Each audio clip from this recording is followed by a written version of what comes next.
बोली श्री सद्गुरुदेव भगवान की जय। श्री गुरु चरण सरोज रज, निज मन मुकुर सुधार। वरणहु रघुबर विमल यश, जो दायक फल चार। बुद्धिहीन तनु जानिके, सुमिरहु पवन कुमार। बल बुद्धि विद्या देहु मोहि, हरहु कलेश विकार।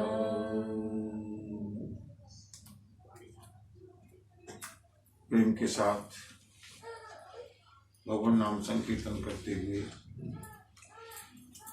चलेंगे राम कथा में। पहले हरि नाम संकीर्तन। हरे राम राम राम सीता राम राम राम।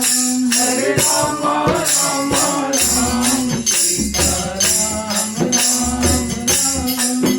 हरे राम राम राम सीता राम राम राम। हरे राम राम राम सीता राम राम राम। हरे राम राम राम सीता राम राम राम। हरे राम राम राम सीता राम राम राम। हरे राम राम राम सीता राम राम राम। हरे राम राम राम सीता राम राम राम। हरे राम राम राम सीता राम राम राम। हरे राम राम राम सीता राम राम राम। हरे राम राम राम सीता राम राम राम। हरे राम राम राम सीता राम राम राम। हरे राम हरे राम हरे राम राम राम सीता राम राम राम। हरे राम राम राम सीता राम राम।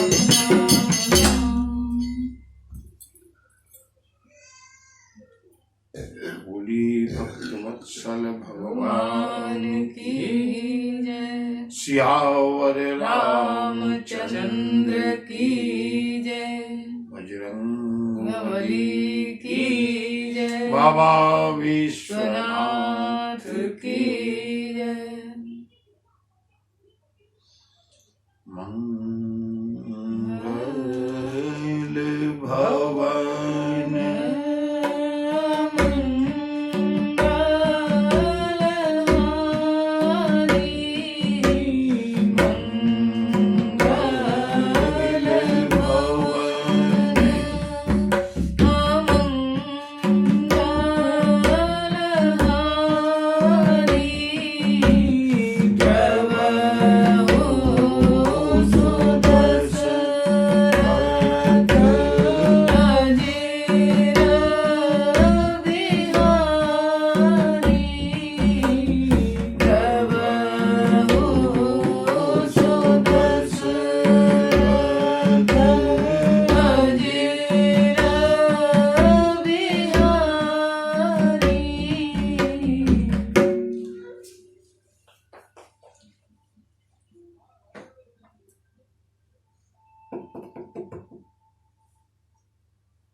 प्रभु जैसा स्नेही कोई नहीं है। प्रभु जैसा प्रेम करने वाला भी कोई नहीं है। प्रभु जैसा अपना मानने वाला भी कोई नहीं है। ये तो विडंबना है। ये हमारी अज्ञानता है कि हमने प्रभु को भुला दिया, और जो स्पष्ट रूप से दिखाई दे रहा है इसके लिए किसी प्रमाण की आवश्यकता नहीं है कि जो आज हमारे साथ हैं वो कल हमारे साथ नहीं थे, जिनसे कल तक परिचय भी नहीं था वो आज सब कुछ हैं, और जो हमारे सब कुछ थे, जो हमारे जन्म देने वाले थे, वो आज कहीं नहीं है, और जो आज साथ हैं वो कल रहने वाले नहीं हैं। इसके लिए किसी प्रमाण की आवश्यकता नहीं है। और जो साथ छोड़ दे उसे क्या कहते हैं? पराया। जो यात्रा में बीच में मिला है, बीच में बिछुड़ जाना है,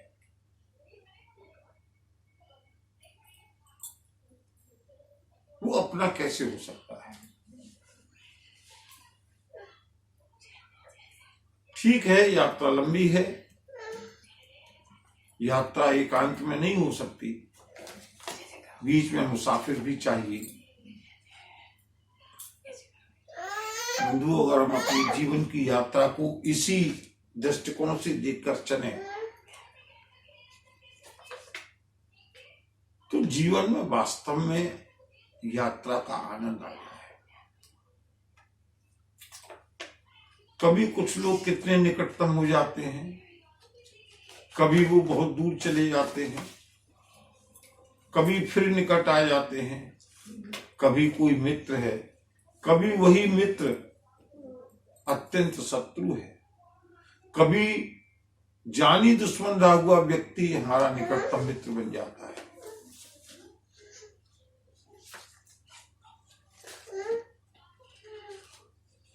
उमा कहूँ मैं अपना सत हरि भजन जगत सब सपना, सत हरि भजन जगत सब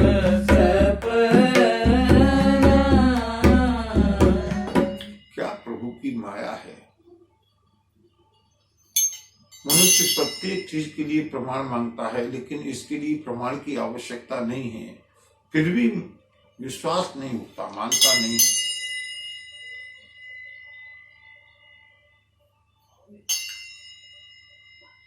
जब मिलते हैं तो अत्यंत प्रसन्नता, और जब विछुड़ जाते हैं तो अत्यंत शोक। इसी हर्ष और शोक के बीच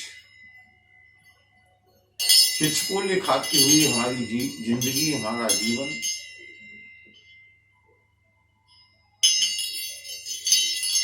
न जाने कितने जन्मों से भटकता हुआ।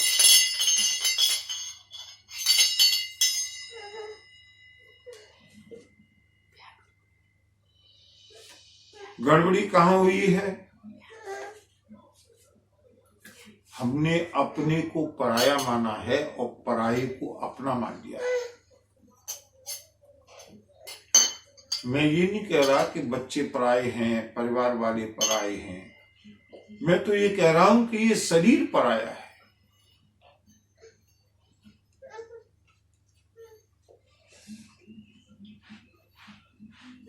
इस शरीर को हमने अपना मान लिया, सबसे बड़ी भूल ये हुई।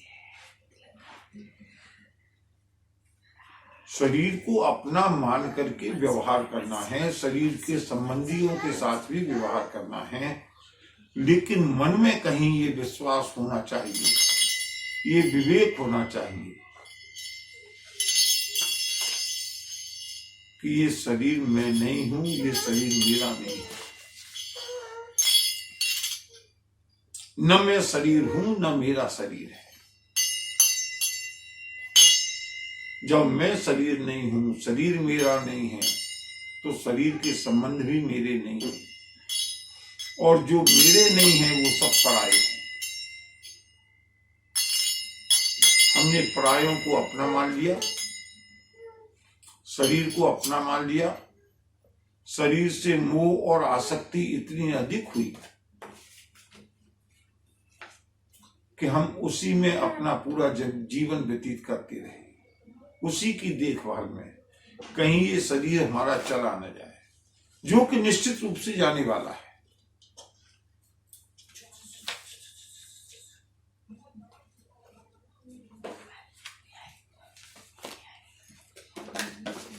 पराये को अपना मान लिया, और जो अपना है उसको पराया समझ लिया, उसको दूर का समझ लिया। बंधु, जिसने प्रभु को अपना मान लिया केवल वही अमर हैं, और उन्हीं को आज सब स्मरण करते हैं, जिन्होंने ये स्वीकार कर लिया कि प्रभु मेरे हैं। जो कि कोई कपोल कल्पना नहीं है, जो कि वास्तविकता है, जो यथार्थ है। और जिन्होंने ये मान लिया कि प्रभु मेरे हैं, प्रभु ने भी ये मान लिया कि ये मेरे हैं। और जिसको प्रभु अपना मानते हैं,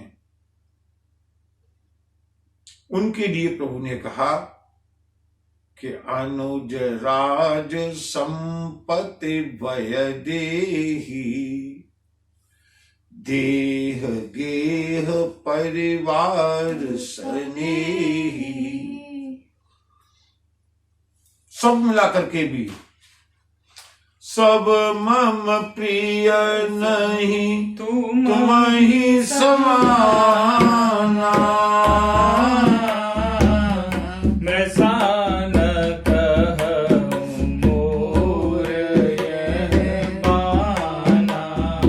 राम सिया राम, सिया राम जय जय राम।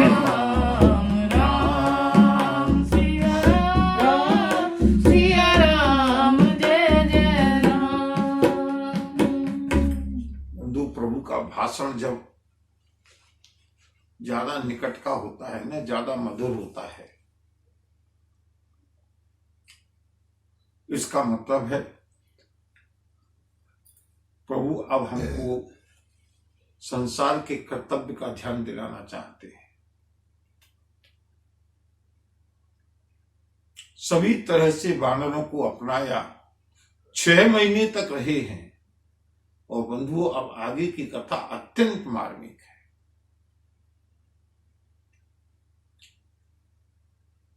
प्रभु श्री राम ने वानरों से कहा, अब ग्रह जाहु सखा सब, भजेहु मोहि द्रने। सदा सर्वगत सर्वहित, जानि करेहु अति प्रेम। क्या प्रभु ने संदेश दे दिया।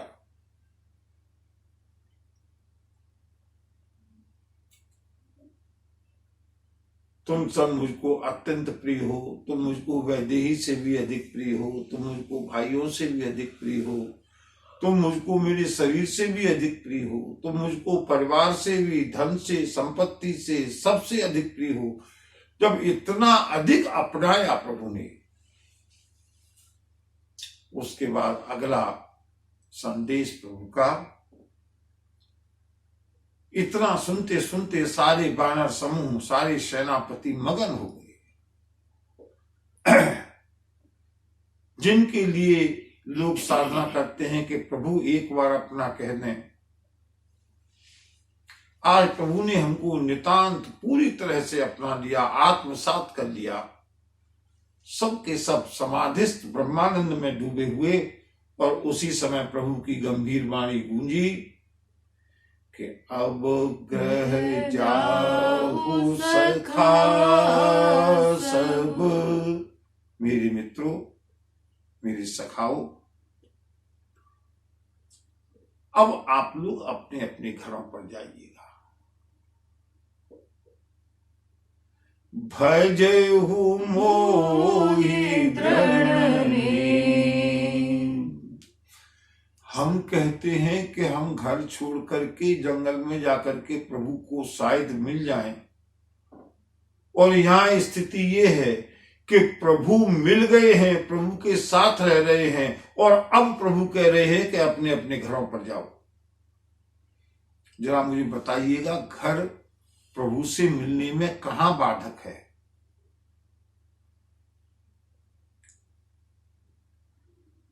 घर प्रभु से मिलने में अगर बाधक होता तो प्रभु इन सखाओं को घर पर नहीं भेजते।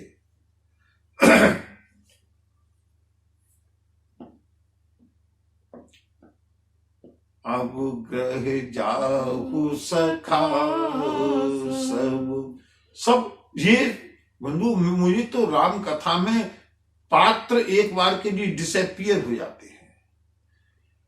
पात्रों के स्थान पर जब मैं अपने को खड़ा हुआ पाता हूं ना, तब राम कथा का आनंद आता है।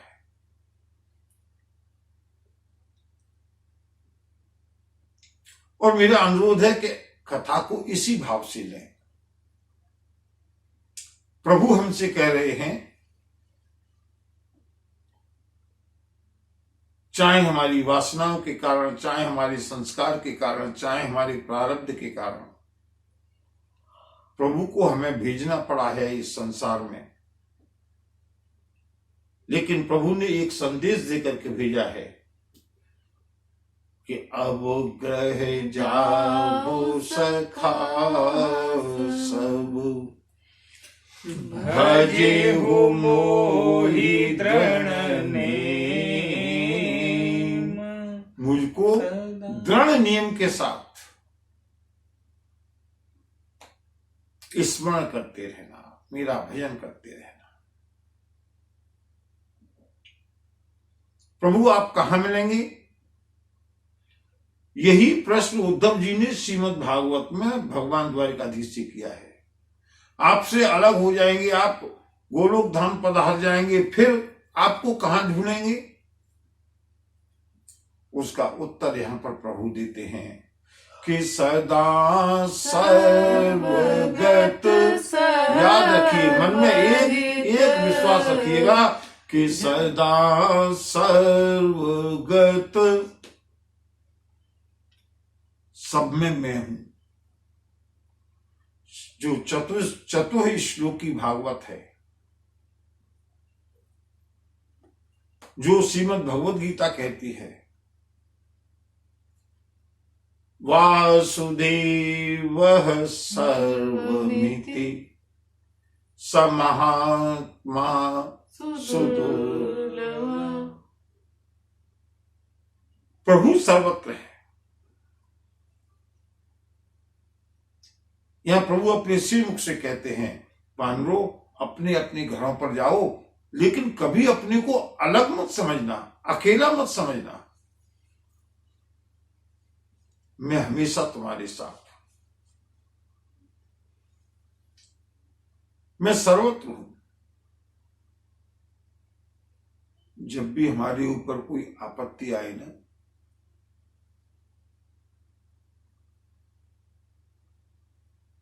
जब भी कोई संकट आए, जब भी मन बेचैन हो, जब भी ऐसा लगे कि संसार में अब हमारा साथ देने वाला कोई नहीं है, जब भी ऐसा लगे कि अब हम अकेले हैं, एक भरोसा रखो कि सदा सर्वगत मेरे प्रभु हमेशा मेरे साथ है। सर्वहित, मैं सबका कल्याण करने वाला हूं। जाने करहु अति प्रेम।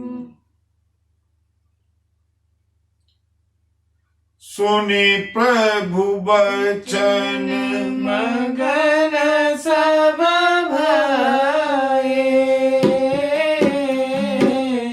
को हम कहाँ बिसरे तन गए। एक टक रहे जोर कर आगे, सकहीं न कछु कहे अति अनुरागे। राम सिया राम सिया राम जय जय राम राम सिया राम जय जय राम। ये आनंदानुगत समाधि है। योग की भाषा में यह आनंदानुगत समाधि है। प्रभु ने संदेश दिया, सुने प्रभु वचन मगन सब भये। सारे बानर प्रेम में सराबोर हो गए। और समाधि का लक्षण, बंधुओं में केवल पूरी बात नहीं कह रहा, समाधि के लक्षण मिलाइएगा महर्षि पतंजलि के योग दर्शन से। को हम कहाँ विसरे तन गए। समाधि में यही होता है, वो भी संप्रज्ञात समाधि में नहीं, असंप्रज्ञात समाधि के लक्षण। शरीर का भान नहीं है, मैं कौन हूं, कहां हूं, किस अवस्था में हूं, शरीर का भान नहीं है।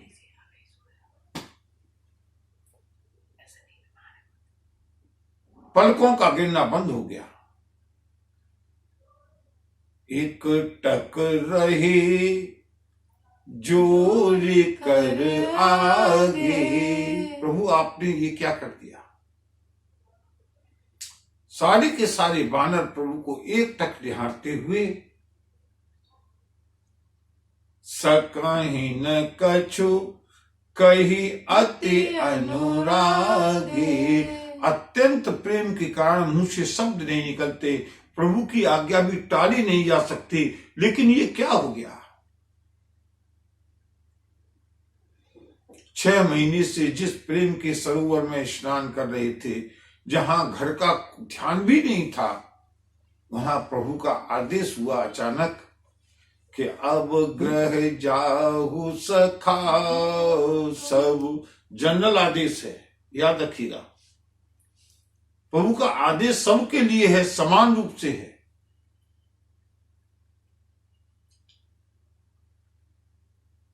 प्रभु ने देखा, मेरे वानर, मेरे भक्त, मेरे अनन्य सेवक मुझको छोड़ना नहीं चाहते।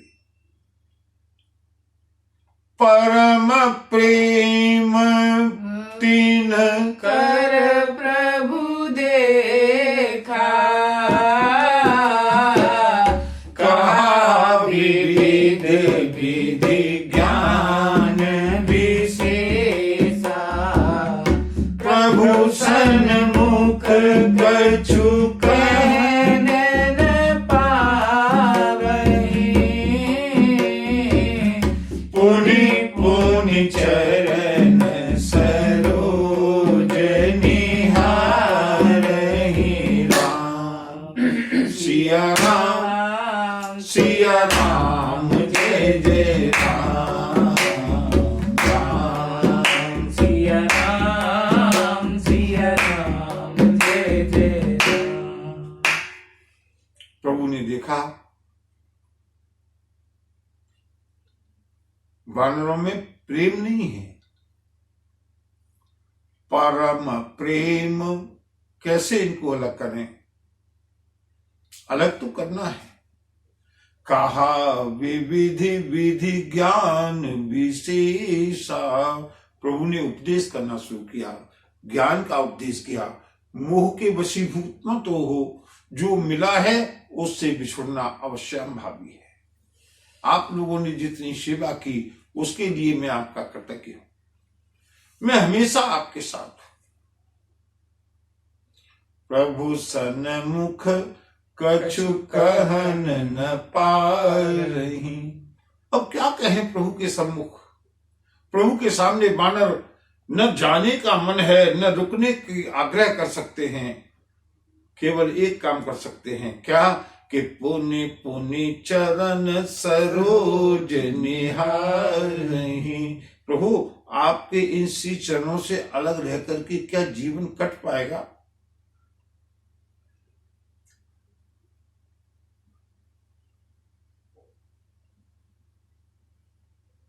बंधु, इसके आगे हमारे जीवन का संदेश प्रारंभ होता है, शिक्षा प्रारंभ होती है, सूत्र प्रारंभ होते हैं। अब प्रभु को अलग करना ही है। बच्चा मां की गोद से उतरना ही नहीं चाहता। एक टक मुंह से मुंह लगा करके बच्चा लिपटा हुआ है, मां उसको उतारना चाहती है। बच्चा किसी कीमत पर उतरना नहीं चाहता। मां क्या करेगी?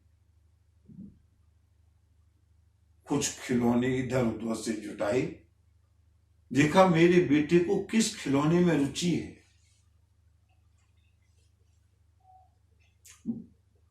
बॉल में रुचि है, विशिल में रुचि है, या और किसी जिस खेल में रुचि है, या तरह तरह के खिलौने लेकर के मां जबरदस्ती बच्चे के सामने डालती है। और बच्चे की दृष्टि जैसे ही खिलौनों पर पड़ी, बच्चा मचल करके नीचे उतरता है। और जहां बच्चा खिलौनों में उलझा, मां अपना काम करने के लिए चली जाती है। लेकिन इसका मतलब ये नहीं है कि मां ने बच्चे को नितांत बच्चे के भरोसे छोड़ दिया है। बच्चे को अलग किया है, लेकिन दृष्टि मां की बच्चे के ऊपर है। बंधु, अगर प्रभु ने हमको कुछ दिनों के लिए किसी कारण बस अलग करके भेजा भी है ना, कभी ये मन में भाव मत लाना कि प्रभु ने हमको अपने से दूर कर दिया। और प्रभु जितने खिलौने डालते जाए, एक फ्लैट, दो फ्लैट, एक कोठी, गाड़ी, बंगला, फैक्ट्री, अच्छा है, प्रभु के दिए हुए खिलौने हैं, मां के दिए हुए खिलौने हैं। लेकिन कहीं खिलौनों में इतने न रम जाए कि मां को भूल जाए। प्रभु ने बानरों को बहलाने के लिए, विदा करने के लिए, तब प्रभु भूषण बसन मंगाए, नाना रंग अनूप सुहाए। सिया राम, सिया राम, जय जय राम, राम सिया राम, सिया राम, जय जय राम। प्रभु ने सेवकों की ओर इशारा किया। सोने के थालों में तरह तरह के रत्न, आभूषण, वस्त्र, गहने, जिसे कहते हैं आज की भाषा में प्रभु गिफ्ट देकर के विदा करना चाहते हैं। अनेक प्रकार के रंगों की, अनुपम, जिसकी कोई उपमा नहीं है, भेंटें आकर के प्रस्तुत हुई हैं। बंधुओं, अब जरा झांक के देखिएगा, क्योंकि आगे का जो दृश्य है वो अत्यंत मार्मिक है। और उसका आनंद तब आएगा जब हम इस झांकी पर दृष्टि रखेंगे। प्रभु श्री राम विराजमान है सिंहासन पर। ध्यान झांकी की ओर। प्रभु अपने सिंहासन पर विराजमान है और प्रभु के सामने वरिष्ठता के क्रम में राजकीय शिष्टाचार के अनुसार वानर भालू बैठे हुए हैं। जो ज्यादा वरिष्ठ है, जो ज्यादा सम्माननीय है, वो सबसे आगे है। उसके बाद कतारें लगी हुई हैं। सबसे ज्यादा वरिष्ठ कौन है? प्रभु की सबसे पहले भेंट किससे हुई? वानर राज सुग्रीव से। राजा भी हैं, राजा तो विभीषण भी हैं, लेकिन सीनियरिटी में जूनियर है। पहली भेंट हुई है सुग्रीव से पहली भेंट है, इसलिए सीनियर मोस्ट भी हैं, और राजा भी हैं, इसलिए ज्येष्ठ भी हैं और श्रेष्ठ भी हैं, सबसे आगे बैठे हैं। दूसरे नंबर पर दूसरे राजा लंकापति विभीषण। तीसरे नंबर पर युवराज अंगद। उसके बाद जामवंत, नल, नील आदि जितने भी श्रेष्ठतम योद्धा थे, वो सब पंक्तियों में दोनों ओर बैठे हुए हैं। और राजकीय नियम है, राजकीय शिष्टाचार है। प्रभु विदा कर रहे हैं। जिसका पहले नंबर आता है वो अपने स्थान पर उठ करके खड़ा होगा, प्रभु को आकर के प्रणाम करेगा, प्रभु उसको भेंट देंगे और वो प्रभु को प्रणाम करके विदा होगा। राजकीय शिष्टाचार मैंने बताया।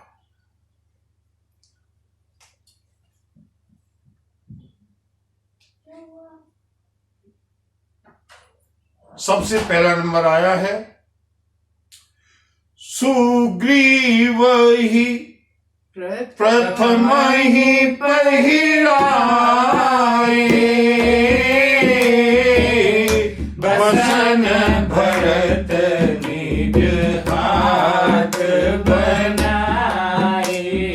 राम सिया राम जय जय राम।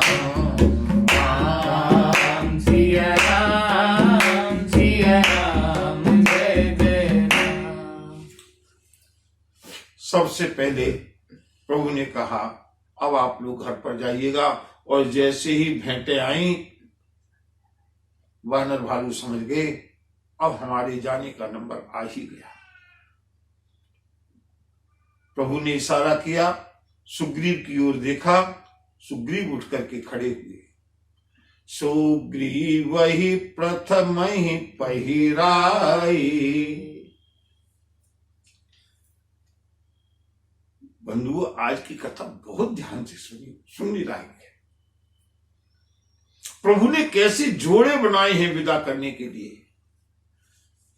इधर सेना में वरिष्ठतम है सुग्रीव, और इधर प्रभु के परिवार में वरिष्ठतम है भरत, श्री राम के बाद। सुग्रीव को विदा करने के लिए बसन भरत पहरावनी होने लगी। भरत लाल ने स्वयं अपने हाथों से सुग्रीव को जो दिव्य वस्त्र और आभूषण हैं वो पहनाए हैं। बसन भरत निज हाथ बनाए। भरतलाल ने अपने हाथों से संभाल करके सुग्रीव को सजाया है। जो भी भेंट आभूषण थी वो सुग्रीव को दी है।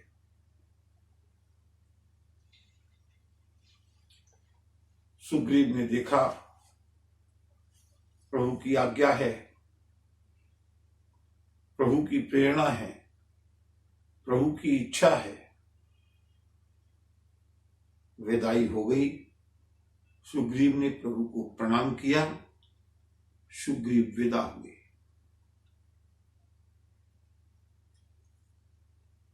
जैसे ही सुग्रीव विदा हुए, शिष्टाचार के अनुसार दूसरे नंबर पर हैं विभीषण। अपने आप ऑटोमेटिकली, इसमें किसी को बार बार कहने की आवश्यकता नहीं, प्रभु प्रेरित लक्ष्मण पहराए। लंकापति रघुपति मन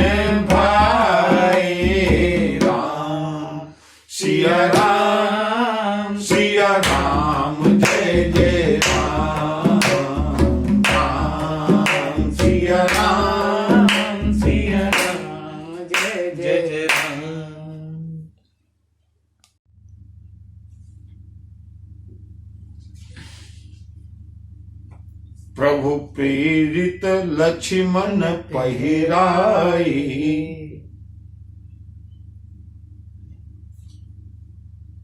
लंकापति विभीषण अपने स्थान पर खड़े हुए, जिसका भी नंबर आता है ऐसा लगता है जैसे वज्रपात होने वाला है, किंतु प्रभु की इच्छा है और प्रभु की इच्छा अपेल है, टाली नहीं जा सकती। विभीषण जी खड़े हुए, सीनियरिटी में नंबर 2 है उधर विभीषण और इधर भरत के बाद नंबर 2 के सीनियर हैं लक्ष्मण। प्रभु प्रेरित, प्रभु ने प्रेरणा की, इशारा किया, लक्ष्मण पहिराए। लक्ष्मण जी ने विभीषण जी को लंकापति रघुपति मन भाई, प्रभु को प्रिय लगने वाले, प्रभु को श्रेष्ठ लगने वाले, प्रभु की रुचि के अनुसार जो वस्त्राभूषण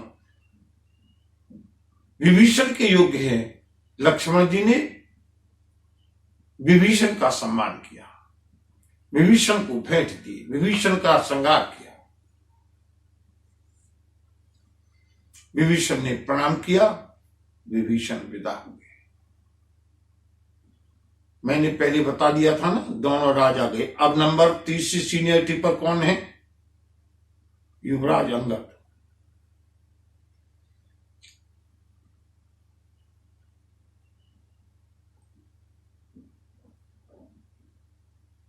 अंगद बैठ रहा नहीं डोला, प्रीति देखे प्रभु तारी न बोला।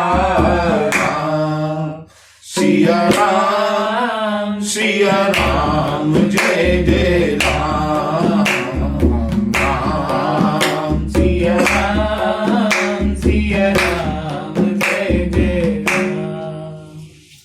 30 नंबर पर बैठे हैं युवराज अंगद, प्रभु श्री राम के दत्तक पुत्र।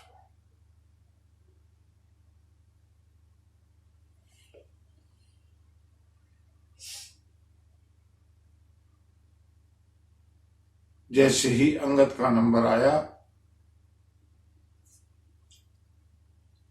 अंगद को शिष्टाचार के अनुसार उठकर स्वयं खड़े होना चाहिए, लेकिन बंधुओं, प्रेम में नियम का भी भंग हो जाना स्वाभाविक है। जहां प्रेम की प्रबलता है और प्रभु उसका बुरा नहीं मानते।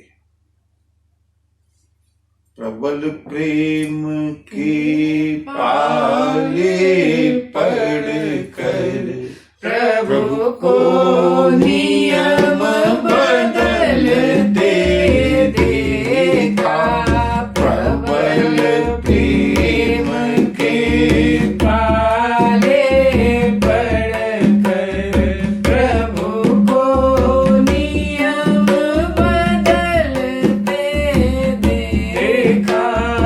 अपना मान भले टल जाए, भक्त का मान न टलते देखा, अपना मान भले टल जाए, भक्त का मान न टलते देखा। प्रबल प्रेम के पाले पड़ कर प्रभु को नियम बदलते देखा।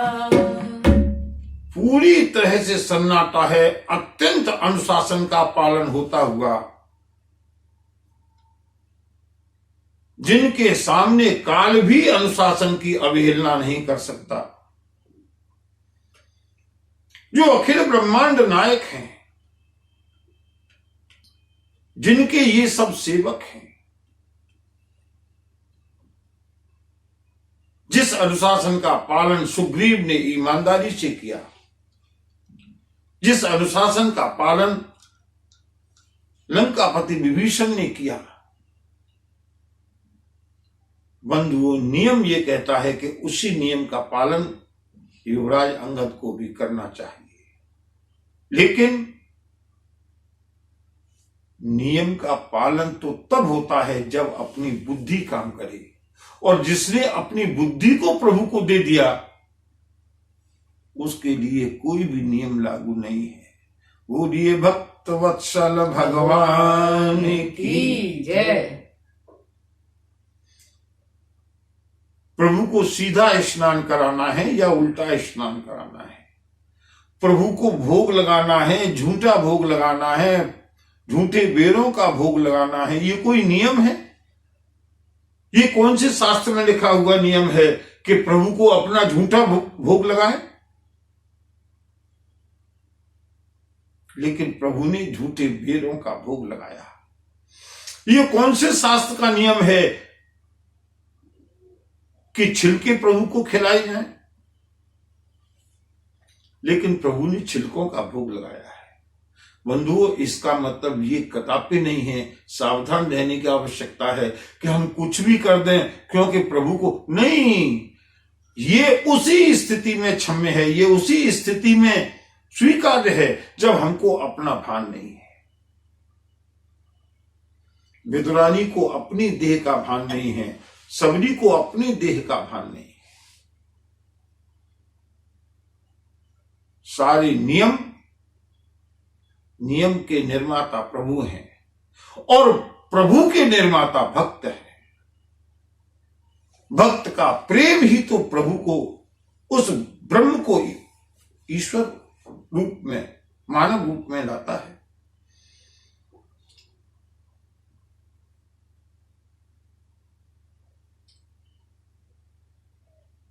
सारे अवध वासियों की, सारे सभासदों की, सारे अयोध्या वासियों की, सामंतों की, राजाओं की दृष्टि लगी। ये तीसरा बानर बैठा हुआ है, इसको उठकर खड़ा हो जाना चाहिए। अब तक खड़ा क्यों नहीं हो रहा? लेकिन अंगद में खड़ा होने का साहस ही नहीं है। अंगद बैठ रहा नहीं डोला, अंगद बैठ रहा नहीं डोला। अंगद हिले तक नहीं अपने स्थान से, नीचे दृष्टि करके अंगद बैठे हैं। सभासदों ने, सेनापतियों ने, भाइयों ने श्री राम की ओर देखा, प्रभु क्या आज्ञा है? अंगद जी उठ क्यों नहीं रहे? इनको उठाया जाए। जिस तरह से अंगद की दृष्टि नीचे है, उसी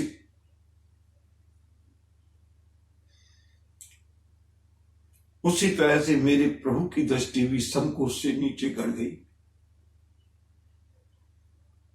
नहीं, कोई अंगद को छेड़ने का प्रयास मत करना, कोई अंगद को टोकने का प्रयास मत करना। सबने देखा, प्रभु की भी दृष्टि नीचे झुक गई। सन्नाटा फिर छा गया। अंगद बैठ रहा नहीं डोला,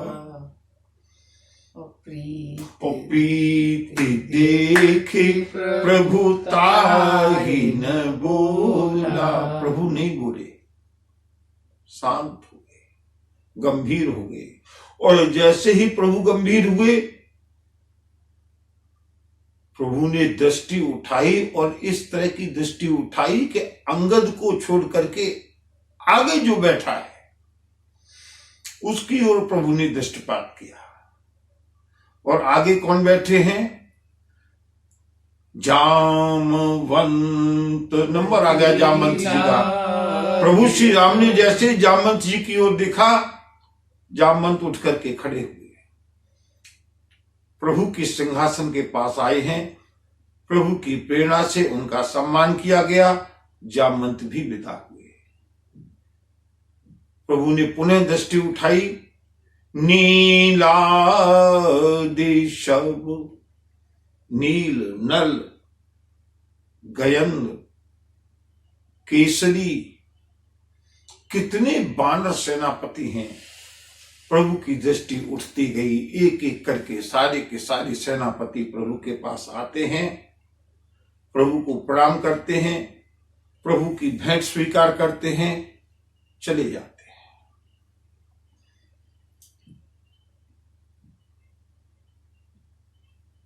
पूरे सभा भवन में अब या तो प्रभु और प्रभु का परिवार है या दो वानर और हैं। एक का नाम है अंगद और एक का नाम है हनुमान।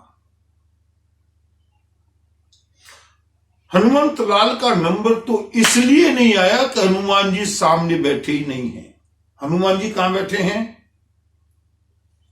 प्रभु के चरणों में। प्रभु की दृष्टि सामने है, सामने से लोग उठ करके आ रहे हैं, लेकिन हनुमान जी का तो नंबर ही नहीं है, क्योंकि हनुमान तो प्रभु के चरणों में बैठे हैं। अब सामने कोई नहीं है, केवल अंगद बैठे हैं। अंगद ने विचार किया, मुझसे बहुत बड़ी धृष्टता हुई, मैंने प्रभु के सम्मान में व्यवधान डाला। अवधपति चक्रवर्ती सम्राट, जिनका सभी देवता भी जिनके भ्रकुटी की ओर इशारा देख करके आज्ञा का पालन करते हैं, सब लोग चले गए, मैं नहीं उठा और प्रभु ने मुझसे भी कुछ नहीं कहा। बंधुओं, अगर प्रभु अत्यंत संकोची हैं, अगर समर्पण प्रभु का है तो समर्पण भक्त का भी है।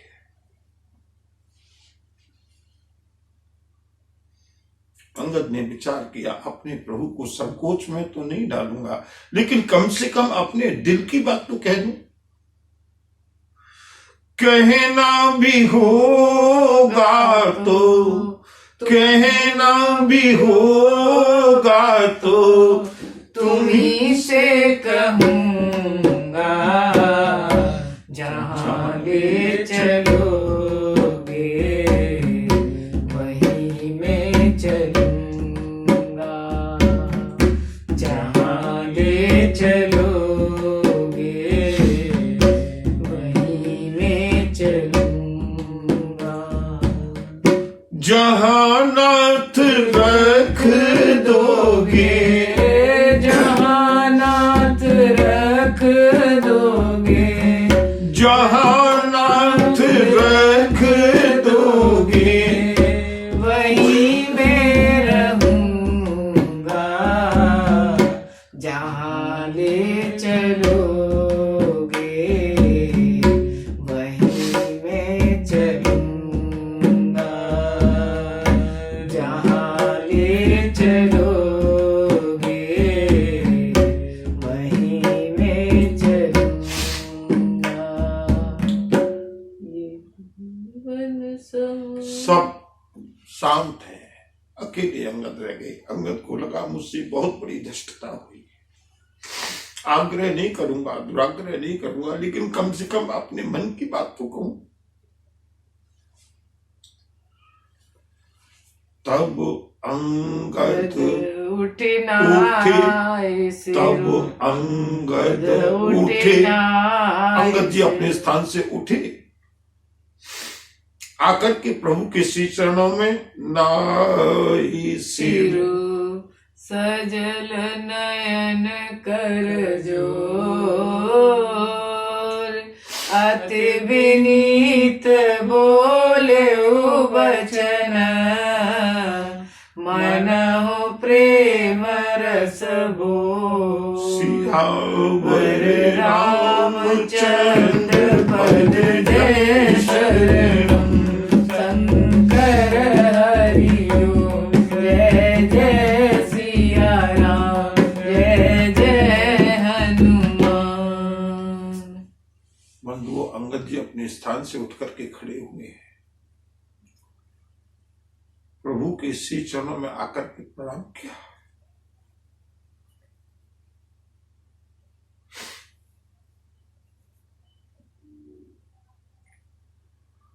हो सकता है आज कथा 10-5 मिनट कम हो पाई हो, लेकिन बंधुओं, प्रभु श्री राम और अंगद को इतनी शीघ्रता से विदा करने का साहस मुझ में नहीं है। जितनी भी कथा प्रभु प्रेरणा से हुई, प्रभु को समर्पित, आगे की कथा प्रभु श्री राम और अंगद जी की विदाई, मार्मिक विदाई है, भावुक विदाई है, हृदय विदारक विदाई है। इसका आनंद हम कल की कथा में लेंगे, जैसी प्रभु की प्रेरणा होगी। बोलिए भक्त वत्सल भगवान की जय। नमः पार्वती पतये हर हर महादेव।